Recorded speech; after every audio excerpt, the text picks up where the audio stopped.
sebagian owner yang memang kalau gue lihat tidak bisa ngelihat kalau karyawannya tuh nggak masuk kantor, bro. Jadinya begini. Dan balik lagi yang kasihan ya kata lu tadi bener, yang jadi sasaran tembak HRD jadinya kan. Dan nggak bisa semuanya dibebankan di pundak HRD kan. Ini adalah manajemen decision. Welcome to Talk Podcast. Let's talk now. Jumpa lagi bersama gue Andri dan gue kedatangan guest hari ini. Guestnya ini pernah juga hadir di episode Talk kemarin. Kita waktu itu bahas tentang HRD itu ngapain aja sih sebenarnya, sampai waktu itu gue bikin judul, gue bikin thumbnail yang cukup men-trigger banyak HRD karena gue menulisnya, bro kok HRD banyak yang nggak berguna. Ya tapi anyway itu salah satu konten yang cukup ini ya, gue bisa bilang cukup banyak yang nonton, audiensnya banyak banget, dan ya ternyata banyak banget membuka ini ya opini baru tentang HRD. Dudi Arisandi, Chief People Officer Tiket. Apa kabar, bro? Kabar baik, bro. Andri, apa kabar juga? Baik. Sehat ya, bro? Sehat. Nih, Dudi ini kemarin habis sempat isolasi mandiri karena dia sempat ini ya, positif COVID ya, bro ya? Sempat dirawat 9 hari, bro. Gejala lu ya? Ada. Waduh, gila. Itu bener ya, kalau salah satu gejala COVID lu tuh nggak bisa ngerasain apa-apa, ngecap segala gitu, nggak ada rasa. Enggak. Bener itu? Nah, gue yang ngerasainnya nggak ada. Tapi penciuman gue hilang. Demam, batuk, sesak nafas, sempat pendek-pendek gitu ya. Sempat dibantu oksigen. Tapi rasanya enggak, makan masih bisa tuh. Bisa. Hidung yang nggak berasa. Awal-awal sih enggak lah, tentunya awal-awal kan pasti mual segala macam gitu ya. Tapi udah 2-3 hari balik normal sih. Kalau apa namanya, kan itu pentingnya gimana gue bisa makan ya kalau nggak bisa ngerasain apa-apa sih. Tapi penciuman lu yang hilang? Iya, penciuman hilang. Berarti kalau misalnya gini, let's say lu pakai parfum, lu nggak bisa cium tuh parfum? Nggak bisa nyium. Apa namanya, yang paling itu kan apa, minyak angin tuh gitu ya. Nyebut merek kan salah, gue minyak angin deh. Itu nggak bisa nyium tuh. Nggak bisa nyium sama sekali. Gini ya, parah banget ya. Tapi lu selama lu di rumah sakit itu, tapi lu ngerasa gimana sih? Tadi kan lu bilang sesak segala macam gitu. Sesaknya tuh emang bener-bener lu napas kalau pendek banget. Nggak bisa, narik napas panjang juga nggak bisa. Nggak bisa. Pendek. Napas tuh pendek. Habis ya pendek lah gimana ya. Jadi kayak nggak nyaman aja. Saturasi juga kan rendah, sempat rendah. Tapi bersyukur cuman mungkin ngalamin momen harus dibantu gitu tuh cuman 3 hari lah ya. Tapi ya like, banyak kontemplasi lah abis itu pastinya ya. Gila. Selama ini kita dikasih udara gratis loh gitu. Sama yang di atas. Ya, tapi lu berasa nggak sih, bro, makin lama nih ya, gue kalau tiap kali karena membuka sosial media gitu ya, gue ngeliat banyak banget orang ngepost tuh orang meninggal tuh, teman-teman terdekatnya. Dan gue juga ada circle gue yang teman gue kemarin juga aja baru meninggal gitu. Itu kayak orang ngepost, kayak bener kata Deddy Corbuzier bilang kemarin, kayak orang ngepost ini lagi makan makanan. Iya. Banyak banget. Dan makin deket kan circle-nya ke kita kan. Deket circle-nya gitu. Di tante gue ada yang meninggal gitu. Terus karyawan tempat gue juga kemarin tuh. Ya lately itu informasinya hari ini aja tadi gue dapat info 3 orang temen gue dulu gitu di kantor yang lama gitu. 3 orang. Ya, gitu. Jadi sesuatu yang apa ya, nggak bisa dibilang sederhana lagi nih sekarang gitu. This is very serious guys. Betul. Kalau dianggap enteng tuh udah keterlaluan lah. Kalau masih ada orang anggap enteng bahwa ini tuh cuman sekedar konspirasi lah, apapun namanya itu biasa. Tapi ya it's not my ability juga makanya nggak kredibel juga kalau buat ngomong yang gitu-gitu deh. Ya tapi gini, kalau tadi lu ngomong tentang ini menggampangkan atau meremehkan, kan kemarin nih kita ini recording hari Rabu ya, hari ini tanggal 7 Juli ya. Kan kemarin tuh tanggal 6 Juli tuh rame itu Gubernur DKI Pak Anies itu sidak ke kantor-kantor yang ternyata masih pada WFH. Nah, itu kan rame banget tuh karena akhirnya kalau lu lihat salah satu kantor HRD sampai dimarah-marahin kan, dibentak-bentak sama Pak Anies kan. Gue sampai bercanda begini, ini HRD nih ya, kalau misalnya masukin CV boleh kali ditambahin satu achievement. Achievementnya adalah dibentak oleh Gubernur DKI Jakarta. Nah, tapi kan Ngeri gitu. iya ngeri kan. Tapi gini Bu, ini kan salah satu fenomena juga mungkin mungkin ya ada masih aja ada perusahaan atau kantor yang nggak aware atau ignorant tentang hal ini gitu loh. Sektornya nggak esensial dan juga bukan kritikal perusahaannya, tapi masih maksain masuk. Mm, mm. Ya, ya bisa dipahami ya kemarahan Pak Anies kemarin gitu ya, karena case Jakarta kan Hmm. biasa ya, Hmm. tiap hari gitu ya, jumlah yang meninggal tiap hari bukan berkurang malah gitu ya. Hmm. Jadi dan aturan ini kan sebetulnya bukan hal baru kalau kita mau jujur ya. Hmm. Ini sebenarnya penerapan ini pernah dulu istilahnya aja yang ganti-ganti mulu kan di kita nih ya. Betul, betul. Kalau kemarin istilahnya ada PSBB lah gitu ya. Iya. Hmm. Sekarang baru lagi lah istilahnya. Oke lah, lupain tuh istilah. Tapi ini bukan sesuatu yang baru, bahwa dulu pun sudah ada didefinisikan tuh mana esensial, mana tidak esensial. Hmm. Gitu ya. Hanya memang aturannya mungkin dilonggarkan gitu ya. Terus banyak yang melihat mungkin juga di periode pertama ketika PSBB aman-aman aja juga kali gitu ya. Dan dari sisi bisnis di satu sisi yang juga harus dilihat mungkin ya, karena akhirnya orang juga melihat ini gitu ya, ekonominya nggak berjalan, perusahaan nggak berjalan gitu ya, sehingga mungkin mereka jadi lebih mungkin juga jadi abai gitu ya. Yang penting mungkin ikutin aturan 50%-nya misalnya, atau sekarang 75% gitu ya.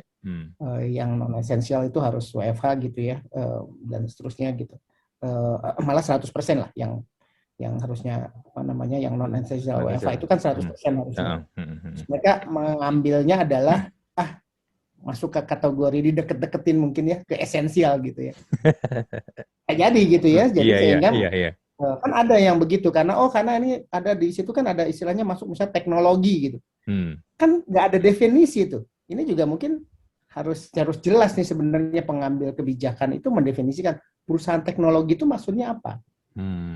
Harus ada petunjuk yang clear mendefinisikannya. Kalau perlu ya harus daftar dan sebagainya dan dikasih waktu yang cukup. Kalau kemarin kan diumumkan hari apa udah jalan, kan sulit tuh. Betul. Ada adjustment juga gitu. Jadi bukan mau ngebela HR, bukan ngebela company nih. Ini ada pemangku kebijakan juga harusnya memberikan waktu yang cukup sosialisasi gitu ya, walaupun memang ini darurat ya. Ya artinya memang harus ada setidaknya walaupun misalnya informasinya nggak cukup, pemberitahuannya, kategorinya itu harus diperjelas, bro. That's my understanding ya harusnya. Gitu ya. Jadi orang nggak bisa lagi beralasan. Kalau sekarang kan masih bisa alasan. Ya tiket kan perusahaan teknologi, gitu. Padahal mungkin yang dimaksud dengan teknologi itu bukan case-nya tiket, mungkin adalah misalnya yang berhubungan dengan telekomunikasi atau apa gitu ya. Who knows gitu ya. Tapi itu nggak ada tuh. Kalau sepemahaman aku ya. Iya. Se-clear itu tuh nggak ada. Jadi memang jadi bias kan kita ya, jadi benar kata lu, jadi dibisa-bisain aja, dicocok-cocokin aja jadinya kan. Iya. Tapi sebenarnya on top of semua itu ya, kalau gua ngelihat ya, sebenarnya apa sih yang kita pengen capai dari program ini ya sebenarnya? Apa sih yang pengen diselamatin gitu?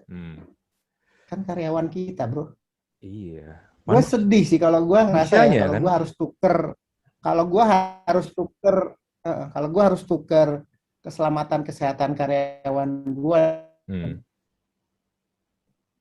maksudnya dengan sesuatu yang sebenarnya masih bisa produktif dilakukan di rumah, ya dengan catatan itu. Harusnya sih nggak bisa ditukar dengan WFO atau WFH. Udah WFH aja gitu. Ya memang kan setiap perusahaan pasti beda-beda ya. Aku ngerti lah. Beda yang harus dilakukan di tempat misalnya gitu ya, nggak bisa dilakukan dari rumah. Tapi setahun ini kan kita belajar semua, bro. Setahun ini kita belajar semua untuk bekerja dari rumah. Ya. Suka nggak suka gitu. Bahkan ada beberapa yang misalnya implementasi 3 hari di rumah. Ada kan yang seperti itu kalau aku lihat. Gitu. Ya. Nah, kenapa nggak? Apa bedanya sekarang 3 hari sama 5 hari ya? Dan ini hanya sampai tanggal 20. Iya. Dan ini hanya sampai tanggal 20, bersabar sampai tanggal 20. Karena angkanya itu kan tinggi banget nih. Betul. Kemarin Itulah. sampai Maksud 30.000 aku ya sih kemarin ke pecah sana ya. sih sebenarnya. Jadi tujuannya apa sih sebenarnya program ini? Iya. Betul, betul. Program ini buat apa sih pemerintah bikin kayak gini? Kan untuk menekan eh, apa namanya penyebarannya gitu ya, yang masif saat ini. Gitu. Ya mungkin idealnya sih bisa nahan dulu ya.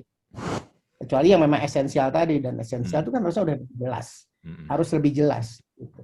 Karena itu kan menyangkut kita juga, mensupport kita juga. Tapi kan dijelaskan juga di situ esensial dengan protokol yang lebih ketat. Di aturannya kan gitu. Nah itu dilakuin nggak? Gitu. Dan mungkin kalau ngomongin case kemarin ya, ya kasihan aja gitu pas mereka yang disidak. Jangan-jangan banyak banget yang lain yang kita nggak tahu. Iya, iya. Nah, nih gue sempet cari-cari di artikel berita nih. Gue share di sini ya. Ini yang kemarin nih, yang rewet ya. Yang rewet kan kemarin sempet di ini nih, yang inilah dibentak-bentak lah ya sama Pak Anies tadi ya. Nah, di sini nih ditulis update terakhir adalah polisi periksa manajer HRD perusahaan Rewet usai disidak Anies. Sampai ke polisi loh bro ini. Diperiksa polisi loh. Gawat kali. Kasihan Nah, ya orang HRD ya. iya. Nah, untuk dari perusahaan Rewet saat ini masih dimintai keterangan, kata Direktur Reserse Kriminal Umum Polda Metro Jaya Kombes Tubagus Ade Hidayat saat dihubungi detik.com. Menurut Tubagus, pemeriksaan itu dilakukan di Polda Metro Jaya. Perwakilan perusahaan Rewet yang diminta keterangan oleh polisi diketahui manajer dan HRD perusahaan. Ini berarti kan mereka ke ini ya, ke kantor Polda ya, Polda Metro ya. Betul. Nah, ada lagi nih yang berat banget jadi HRD. iya, ini ada lagi nih yang kantor yang satunya lagi nih. Nah, yang Equity Life nih. Nah, itu kan ya salah satu yang dipermasalahkan oleh Pak Anies adalah begini. Pas itu ada yang hamil memang betul, tapi tidak dalam konteks dipaksa, itu narasi yang salah. Ini pembelaan dari ini ya, Corporate Communication PT Equity Life ya. Dibilangnya katanya wanita itu sedang hamil 8 bulan dan memang ada ketentuan internal bahwa orang hamil harus 100% WFH. Tapi katanya dia itu sedang urus cuti, bro. Sedang urus cuti. Nah, gue juga sebenarnya kalau ngelihat hal-hal seperti ini ya, kan tadi kan lu juga bilang kan banyak kerancuan sana sini lah ya. Tapi menurut gue harusnya kalau lu hamil, itu kan lu nggak perlu datang ke kantor kan kalau cuma hanya urus cuti doang ya di zaman sekarang gitu loh. Iya. Kalau di tiket gitu ya, gua nggak enak nih kan ini company yang lain gitu ya. Ini company yang lain. Kalau gua apa yang gua lakuin adalah justru dari awal, bahkan ketika ada kelonggaran dari kapan itu, pokoknya dari mulai Maret 2020 tahun lalu tuh orang wanita hamil, ibu menyusui, bahkan yang punya balita itu dilarang masuk ke kantor. Jadi 100% masih WFH. Ya, dengan mempertimbangkan resiko-resiko yang jauh lebih tinggi gitu ya, karena mereka ada anak kecil dan lain-lain gitu ya. Aku setuju sama lu juga gitu, menggelitik gitu ya, kalau mau mengkritisi nih aku sesama HR gitu ya, agak menggelitik gitu ya, harus proses cuti harus offline gitu ya, apalagi dengan kondisi hamil 8 bulan. Harusnya ini sesuatu yang bisa dilakukan secara online ya, atau ada sistem yang dibangun untuk mempermudah karyawan untuk bisa melakukan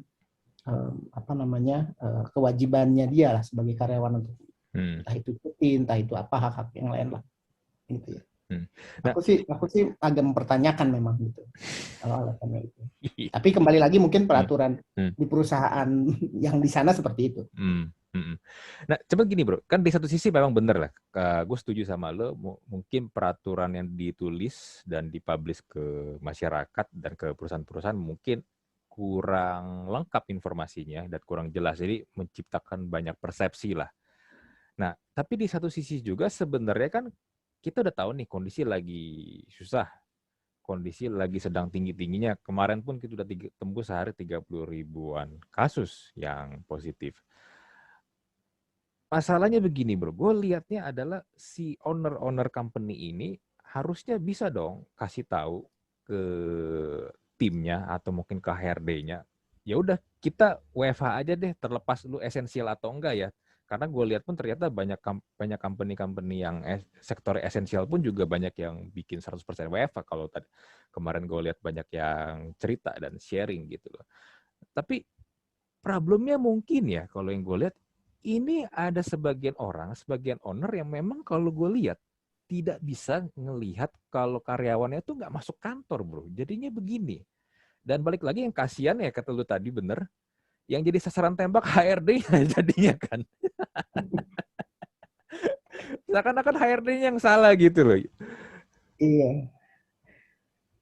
Ya itu adalah kenyataan yang dihadapin sama-sama ya sama kita semua sekarang bahwa tidak semua tadi ya balik lagi saya nggak nyebut hanya owner gitu ya tapi dan nggak bisa semuanya dibebankan di pundak HRD kan.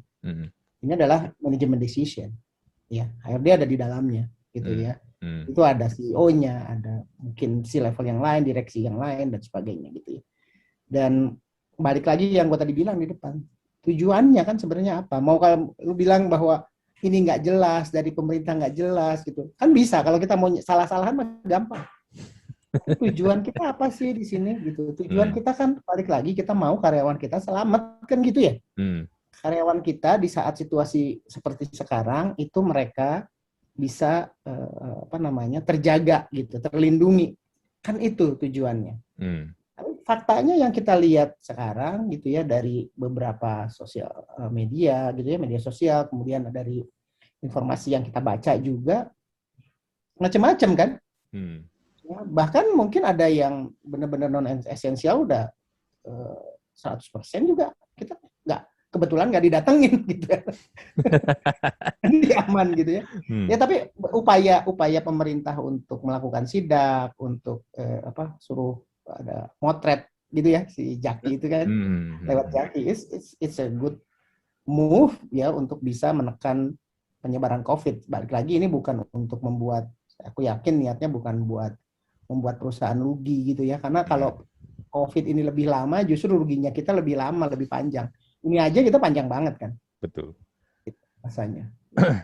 Tapi menurut lu ini nggak sih, etis nggak kalau lu kerja di perusahaan itu dan lu fotoin sendiri, kan sebenarnya kan itu kayak sedang membuka borok perusahaan lu sendiri kan? Iya. Kalau bicara etis ya nggak etis bro gitu. Tapi kan itu ke-triggernya sama apa? Makanya walk the talk penting gitu ya. Kalau kita ya kita mau kita nggak di posisi seperti itu ya lakukan kewajiban sesuai aturan. Kan gampang, sesuai aturan aja. Oke lah aturan yang tadi yang 50% atau yang 75% WFH lah. Aturan itu aja penuhin deh. Kalau itu memang esensial misalnya. Karena perbankan, karena asuransi misalnya ya, itu masuk kategori esensial dan diperbolehkan berapa persen masuk, ikutin aturan itu aja. Ya, jangan mancing gitu kan, jadi mancing. Itu kayak mancing. Jadi dan karyawan juga kan ya kalau secara etis ya mungkin, tapi itu adalah integrity. Buat aku itu integrity loh. Siapa yang melanggar integrity di situ boleh, maaf nih, berarti perusahaan yang melanggar integrity bukan karyawan. Kalau karyawan sedang berintegrity mungkin dia tuh gitu, menyampaikan. Dan niat dia ya kecuali yang niatnya jelek gitu ya. Tapi kalau niatnya memang karena misalnya kalau aku baca ya beberapa yang udah yang kena COVID banyak, bro, kan banyak kan yang gitu ya. Terus malah ada yang sakit dibiarin masuk, kan itu malah membahayakan semua orang. Betul, betul. Tapi ternyata yang menggunakan aplikasi itu ada juga yang ketahuan, bro. Ya. Ketahuan kelapor. Ada, aku baca ya, aku juga baca. Iya. Mungkin karena ini kali ya. Nih gue share lagi sedikit nih ya. Tadi gue sempat lihat juga bagaimana sih mereka mekanismenya buat ngelapor. Ini dari Instagramnya Pak Anies Anies ya? Pak Anies ya. Jadi kan dia ini nih ya beberapa sektor yang ditulis nih sama sama di peraturannya nih, kan tadi kan kita sempat bahas ya. Sektor esensial tuh 50% work from home itu keuangan dan perbankan, pasar modal, sistem pembayaran, teknologi informasi komunikasi, Teknologi perhotelan. informasi komunikasi apa tuh gitu kan. Iya, makanya bener sih. Emang agak bias sih, nggak detail keterangannya. Industri orientasi ekspor, lalu yang kritikal ada energi, kesehatan, keamanan, logistik, industri makanan, petrokimia, semen, objek vital nasional, ya ada 13. Nah, kalau yang tentang ini nih, kamu melihat pelanggaran PPKM darurat di Jakarta, lapor lewat Jaki aja. Nah, dia bilang nih, ini tips-tipsnya. Aplikasinya namanya Jaki. Nah, ini yang penting, lindungi identitasmu. Saat memotret bukti pelanggaran, hindari hal-hal yang dapat menunjukkan identitasmu. Di sini dikasih lihat nih, yang salah tuh adalah memotret di lokasi yang ada CCTV, bro. Memotret sambil selfie. Nah, mungkin bro, mungkin orang ini mungkin ya, gue yakin ya nggak ada yang sebodoh itu motret sambil selfie sih, lalu dikirim, itu kan ngundang banget kan ya. Tapi ya bisa jadi dia motret, tapi kena sama CCTV dan dilacak-lacak ketahuan, oh dia nih yang moto nih. Bisa aja kan begitu. Lalu kan di sini Bisa dikasih aja. tahu juga nih, yang benar adalah memotret di lokasi tersembunyi atau memotret bagian luar gedung. Jadi Ya, nggak. tapi di luar gedung kan nggak kelihatan kalau itu lebih 50% atau 100%. Iya, benar. Pelanggarannya. Benar juga ya. Jadi ini kayak ini juga sih, kayak kucing-kucingan juga jadinya. Kalau lu mau lapor dan fotoin kan. Tapi lucu sih memang kadang-kadang ya kalau di Indonesia ini lucu-lucuan. Lu suka lihat postingan gue juga kan, gue juga suka lihat postingan lu juga gitu ya. Kita dipaksa untuk taat gitu ya. Yang pemimpin di sana malah ngasih contohnya sebaliknya. Jadi iya, jadi kayak bola, jadi kayak hilang trust jadinya kan di sini gitu. Betul. Hilang Susah. trust. Karena tidak ada teladan di situ kalau gue bilang. Iya. Ya Iya lu aja benar. begitu, kenapa gue harus ikut? Iya. Iya kan? Benar. Repotnya begitu. Nah, coba gini sih bro, balik lagi dia untuk kayak lapor-laporan begini. Taruhlah lu akhirnya ketahuan dan akhirnya contoh kayak kemarin di sidak. Sebenarnya kan yang paling malu ya, yang paling malu secara image company lu juga dan employer branding or whatever itu ya sebenarnya kan lu sendiri ya. Gue Iya. ya tetap aja gue masih nggak habis pikir gitu. Lu nggak kepikiran sampai di sana ya? Karena kan sekarang dunia digital ya, informasi dan berita itu kan cepet banget ke sebar di mana-mana ya. Dan dengan lu Ya. melakukan begini kan, kayak kemarin Rewat itu gue yakin malu banget pasti itu. Dan si Panis tuh foto apa video si direksinya ya. Iya, iya, iya. Di, Yang ada di yang layar, di layar kan. yang ada di layar, yang di LED, LCD gitu. Yang di LCD itu dikasih. Kan lu malu ya sebenarnya ya. Tapi gue bingung gitu. Lu nggak kepikiran sampai di sana gitu. Apa sih yang dicari? Ya memang benar. Lu pasti secara revenue, secara pemasukan, lu pasti akan ada penurunan lah sekitar 3 minggu kan. Lu nggak bisa beraktivitas secara normal kan. Ya tapi ya come on man, lu sampai dipanggil Polda Metro Jaya segala macem. Itu kos sosialnya tuh lebih tinggi lah. Iya bener. Bukan cuma kos sosial lah, pokoknya secara kos pasti lebih tinggi lah. Mm-mm. Termasuk kos sosialnya juga orang melihatnya seperti jadi kayak gitu kan. Ya, kita ya mungkin kayak tadi HR-nya jadi bahan ceng-cengan gitu ya. Kasian kan. Iya bener. It's not her fault probably ya, karena itu mungkin saja gitu ya kalau berdasarkan pengalaman beberapa teman, HR-nya udah sampaikan tapi nggak digubris atau disampaikan misalnya perusahaan itu aja bisa kok masuk, kenapa kita nggak bisa gitu, kamu bisa kerja nggak gitu. Kan posisi itu membuat beberapa teman-teman di HR mungkin kesulitan gitu ya, apa namanya, untuk bisa berargumentasi gitu ya, atau ngasih feedback gitu ya dengan situasi seperti ini. So, jadi ini idealnya sih harusnya menjadi kepentingan bersama organisasi. Gitu. It's not HR, it's not apa namanya owner, tapi ini adalah untuk kebaikan organisasi ke depan, gitu ya. Cuman begini bro, kenapa kalau setelah ada kejadian seperti ini, ujung-ujungnya HR yang jadi sasaran tembak sih. Kenapa enggak? Ya, Kenapa enggak misalnya let's say manajer apa gitu atau director apa gitu sih. Ya inilah yang pimpinan tertingginya lah. Kenapa HR akhirnya yang jadi sasaran tembak untuk ini? Dia yang harus maju karena nemuin kan gubernur. yang bikinin aturan main di perusahaan gitu ya, tata tertib perusahaan gitu, aturan kerja di perusahaan. Kebetulan memang orang HR gitu loh. Benar ya? Iya. Ya, jadi itu jadi tanggung jawabnya HR. Walaupun Hmm. kalau by legal Hmm. sebenarnya ya, Hmm. kalau kita bicara hukum di pengadilan dan lain-lain, memang kan ada yang tertera di akta perusahaan gitu. Biasanya bukan HRD gitu. Hmm. Bisa kenanya di sana gitu. Tetapi di lapangan yang kena ya pasti orang yang menangani sih. Gitu. Yang diperiksa pasti orang yang menangani. Gitu. Tapi mereka yang bertanda tangan di akta, mereka yang akan bertanggung jawab. Karena by experience aku pernah tuh ngalamin ada case lah ya dulu gitu, udah lama banget gitu. Ya aku dipanggil gitu untuk kasus karyawanan gitu ya. Tapi ujung-ujungnya ya pihak Polda saat itu kebetulan juga sama tuh. Dia mintanya yang hadir adalah orang yang ada di akta perusahaan gitu. Aku jadi saksi jadinya malah kategorinya gitu. Kayak gitu. Nah, itu tetap sih ya kalau secara legal pasti akan ada aturan-aturan tertentu yang harus dipenuhi ketika ada pemeriksaan dan lain-lain. Tapi memang ketika bicara tadi balik ke pertanyaan lo gitu ya, kenapa HR? Ya karena memang aturannya kan yang dibikin oleh HR. HR yang menentukan misalnya siapa yang masuk gitu ya, peraturan mana mengelola pengaturan kerja nih selama pandemik, misalnya ada yang WFH berapa persen, siapa yang masuk minggu ini, penjadwalan dan sebagainya. Aturan mainnya HR yang buat kan. Yang tentunya HR nggak bisa jalan kalau nggak disetujui. Nah itu. Pasti ada yang setuju juga dong. Gitu. Nah jangan semuanya dibebanin ke HR. Gitu. Ya, jadi posisi Atsar jadi ini dong sebenarnya kejepit atas bawah sebenarnya kalau kayak gini. Pasti udah itu udah jadi makanan sehari-hari para HR lah. Gua harus angkat topi juga buat teman-teman yang masih mau memperjuangkan karyawan ya gitu ya. Walaupun tidak menutup kemungkinan ada juga yang lucu-lucu yang seperti diskusi kita yang di sebelumnya gitu. Iya benar. Ada juga yang lucu-lucu gitu ya atau yang cari panggung gitu atau memang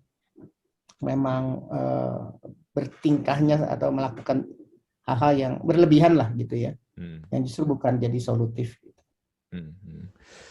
Ini menarik nih, kan kayak tadi lu bilang, di episode yang kemarin kita tuh seperti ini ya, dalam tanda kutip roasting divisi HRD ya. Hari ini, episode kali ini kita jadi iba dan merasa kasihan sama HRD. Ya, lihatlah kemarin lo dimarah-marahin gitu coba. Gue kasihan loh beneran kemarin lihat dimarah-marahin ibu itu. Iya. Gue kasihan jujur. Gue ngeliat, aduh sebenarnya bukan salah dia sih. Ini pure udah pasti top manajemen atau ownernya lah yang membuat itu kan. Dia mau nggak mau kan ya. Balik lagi seperti yang pernah kita bahas juga, HR itu kan masih bekerja di perusahaan itu kan, bukan business owner dia juga.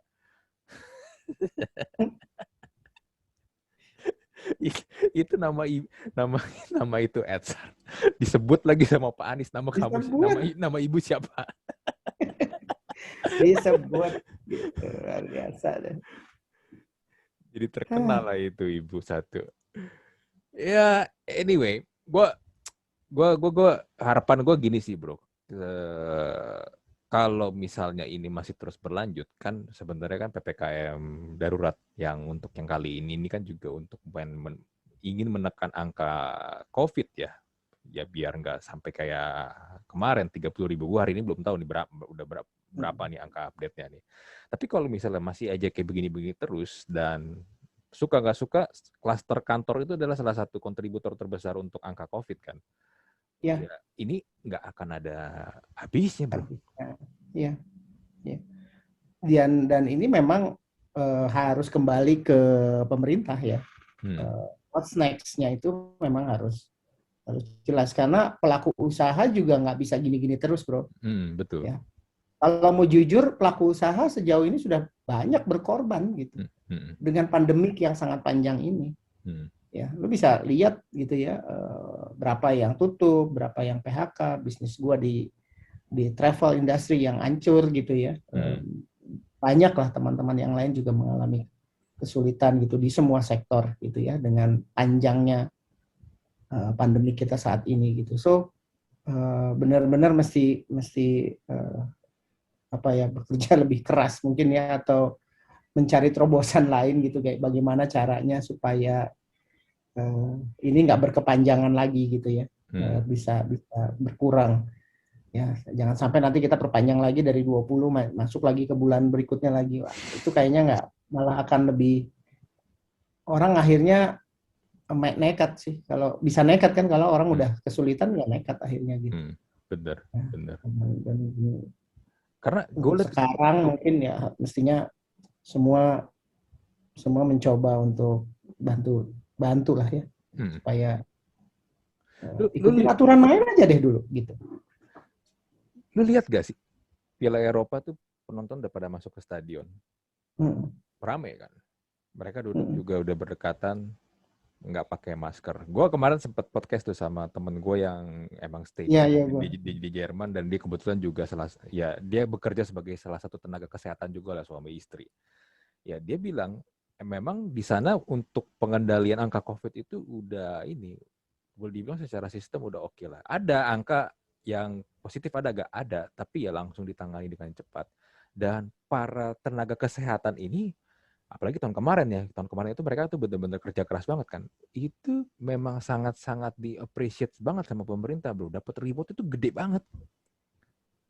Gue sempet ngeledekin teman gue kan, itu jam kayaknya baru tuh, gue liat dia pakai Apple Watch baru kan. Oh iya, kata ini gue dapat dari, jadi pemerintah tuh kasih kayak tuh inilah ya, bonus atau tunjangan gitu buat para tenaga kesehatan, dan itu gede banget, bro. Jadinya mereka pun juga kerja juga maksimal, dan kebetulan juga rakyatnya di sana, penduduk masyarakatnya di Jerman juga bisa diatur. Bisa diatur. Kelar, bro. Iya. Gue bilang, gue ngiri, gue jujur sama lu orang. Gue bilang, gila, sekarang kita bukannya makin beres, malah makin parah. Gila kan? Maksud gue, orang-orang tuh gini loh, nggak pengen apa kayak mereka gitu loh. Ya kalau emang pengen kayak mereka, please lah, kita kerjasama bareng-bareng gitu loh. Aduh, di kita ini gimana ya, bro? Orang masih mikirnya dimasukin chip kalau dikasih vaksin. Kalau kata si Bintang Emon, selama ngurus KTP harus datang ke kelurahan, jangan mikir udah ada chip masuk ke dalam tubuh lah gitu. Iya, lu ngomong gitu, Kejauhan. kalau disuntik vaksin katanya ada chip, atau lu bisa ada barcode, lu jadi bisa di-track kalau lu kemana. Lu ngepost itu di handphone, di smartphone lu, di mana GPS tuh nyala. Jadi ketika lu jalan-jalan kemana-mana, sebentar lu tuh bisa di-track karena handphone lu, bukan karena ada chip masuk ke dalam badan lu. Anyway, susahnya itulah. Memang nggak gampang buat government juga lah, udah pasti nih gitu ya. Pasti. Tapi makanya apa yang kita bisa lakuin masing-masing untuk bantu gitu ya. Atau untuk diri sendiri sama lingkungan sekitar kita deh. Gitu. Termasuk kalau di perusahaan, karena ini temanya kita ngobrolnya tentang WFH ini gitu ya, tentang company ya. Let's committed gitu aja gitu. Taat asas, dan jangan taruh HR di posisi sulit gitu ya. Para pemangku pengambil kebijakan di perusahaan dan para HR juga yang memang punya kemampuan menurut aku untuk bisa mempengaruhi atau influence para leaders di organisasi, lakukan dan ngomong bahwa ini ada aturan mainnya dan ada risiko ini, kasih data bahwa berapa karyawan yang memang terkena, misalnya kondisinya seperti apa gitu. Nggak usah deh, misalnya kalau aku lihat sedih banget kan, masih banyak juga perusahaan yang boro-boro merhatiin untuk bantu karyawan ya, misalnya di kasus COVID gitu ya. Masih maksa WFO aja, ya gimana gitu ya. Coba deh, kalau nggak mau bantu paling nggak ya WFH dulu deh gitu. Misalnya gitu ya. Kalau saran gue ya. Dan balik lagi, ikutin aturan aja udah. Betul. Gitu. Yang kalau esensial ya silahkan, yang non esensial juga ada aturannya seperti apa ya, kayak gitu. Soalnya gini, bro, gue berasanya nih gini ya, gue berusaha untuk taat lah, untuk ikut aturan main lah. Tapi ketika ngelihat banyak orang, apalagi sebenarnya orang-orang itu punya power atau punya kuasa supaya bisa bikin ini lebih baik, tapi pada bodoh amat, itu sebenarnya kan yang bikin kita jadi ini kekian. Kita Iya. kita udah capek-capek nih, kita pakai masker, kita WFH, kita jadi nggak bisa ngapa-ngapain, kita berusaha di rumah aja. Tapi ada yang lain cuek dan bikin ini jadi parah. Itu sebenarnya yang bikin keki tuh, Kak. Ya itulah Indonesia gitu. Ada lagunya. Ya, anyway, semoga inilah ya cepat membaik ya. Tahun kemarin pada bilang 2020 cepatlah berakhir dan pada berpikir 2021 akan semua sudah membaik, boro-boro yang ada tambah parah malah 2021. Ya mungkin buat gua sih sekali lagi ini kan masih banyak lah gitu ya yang aku lihat juga di di beberapa akun gitu ya. Orang-orang ngadu dan sebagainya gitu. Ya himbauan aja lah buat para teman-teman praktisi HR gitu ya. Saat ini kita ada di garda terdepan barangkali di perusahaan untuk jagain karyawan kita gitu ya. Untuk memastikan bahwa karyawan kita yang selama bertahun-tahun mungkin bersama kita ya membantu perusahaan bisa sampai di titik hari ini, itu mereka akan tetap ada bareng kita ke depan gitu. Ya. So mengajak para praktisi HR untuk bisa mempengaruhi gitu atau menginfluence para leaders untuk bisa mengikuti aturan aja. Itu aja. Nggak mesti lebih untuk bisa mengikuti aturan, jaga karyawannya yang selama ini impact-nya tentunya pasti nggak kecil sama pertumbuhan company kan.